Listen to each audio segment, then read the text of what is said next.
So in this next video, I'm looking at the Subaru Outback, and I'm going to be showing you how to work with the emergency brake. So the emergency brake is actually right here. It's right in the center console, and you can see it here. So I'll show you how to work the emergency brake. So the parking brake, you'll actually pull up on that when you want that engaged, and you can see also on the dash right there it will say park.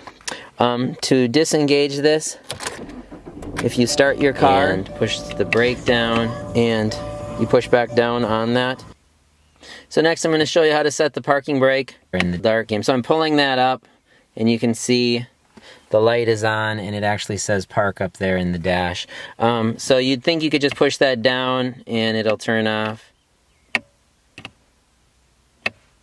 but it doesn't. So what you do is you'll start the car, and then with the car engaged, pulling up is to set it, and push the brake down, and then you're just going to push that down, and that will disengage the emergency brake. Hopefully that helps. Please like and subscribe. Thanks, and have a nice day, and check out one of my other Subaru Outback videos. Thanks for watching. Watch some of my dad's other videos.